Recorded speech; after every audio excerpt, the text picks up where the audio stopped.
You think your boss is bad? Wait until you hear what happened after the plague. The Black Death killed half of Europe, maybe 50 million people, dead in 4 years, bodies stacked like firewood, villages emptied, kings hid in castles and prayed, and then something weird happened. The survivors got paid, like actually paid, more than ever before. For a few decades, workers ran the show. Farmers demanded wages. Servants quit for better jobs. A laborer could buy meat, ale, even silk. Then the rich panicked. They passed laws, capped wages, banned travel, called workers lazy and greedy. Sound familiar? This is the story of the first labor crisis in history and why your paycheck still hurts 700 years later. Let's go back to 1347.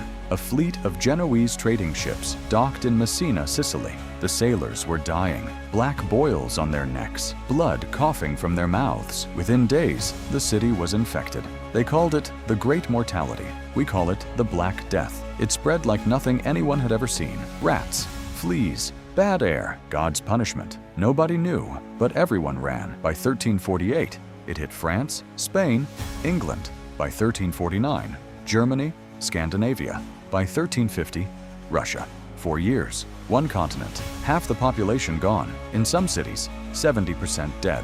In Florence, 80%. Gravediggers couldn't dig fast enough. The dead were dumped in pits. Churches ran out of bells to toll. Here's what most history books tell you. The plague was a tragedy. Millions died. Europe collapsed. Here's what they skip. The plague was also the best thing that ever happened to the working class. Think about it. Before 1347, Europe ran on feudalism. You were born a peasant. You died a peasant. Your landlord owned the land, the tools, the animals, even you.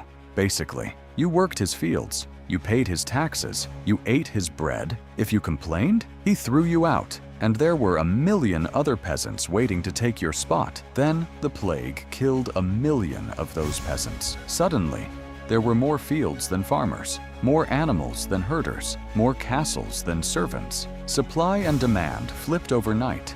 A peasant who used to work for pennies could now name his price. Pay me more, or I'll go to the next village. And the next village would pay more. Because they were desperate, wages tripled, quadrupled. In England, a skilled laborer earned 4 times what his father earned. In France, farm workers demanded, and got, double pay plus meals. For the first time in European history, workers had power. A shepherd could buy a horse. A servant could afford meat every day. A farmhand's children learned to read. This had never happened before. The nobles were furious. These are lazy, greedy people who won't work unless they're overpaid, wrote one English landlord.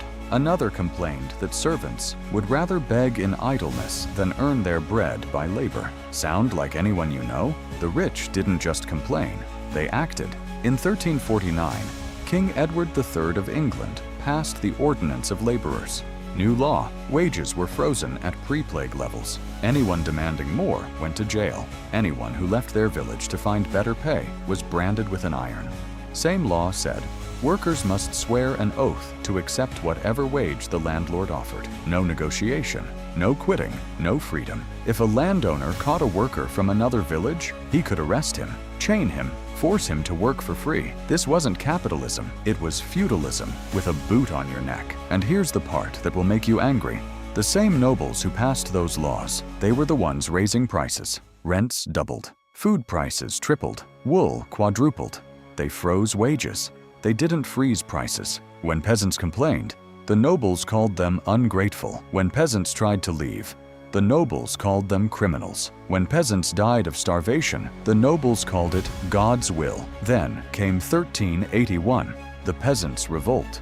England, 100,000 farmers, laborers, and villagers marched on London. They wanted the old laws gone. They wanted freedom to work wherever they wanted. They wanted wages they could live on.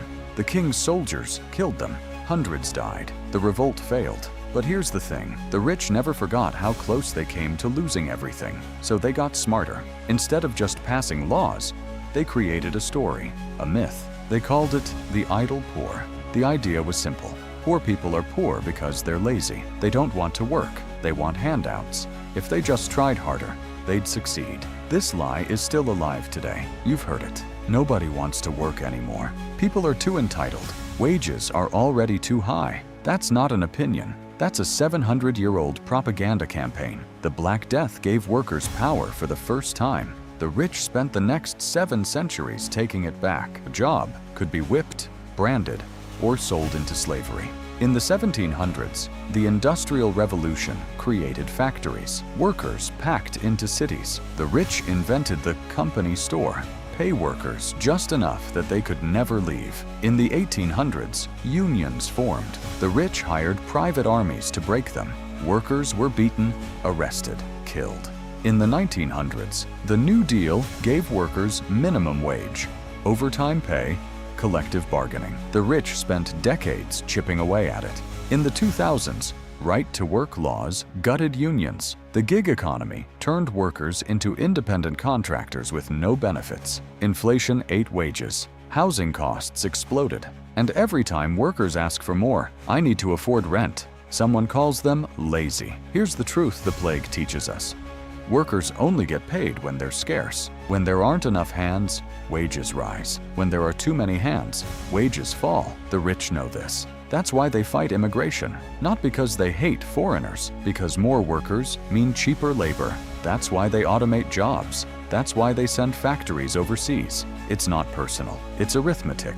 The Black Death made workers scarce. For one brief, shining moment, peasants could name their price. The rich responded with laws, violence, and a lie that's still killing us. You're poor because you're lazy.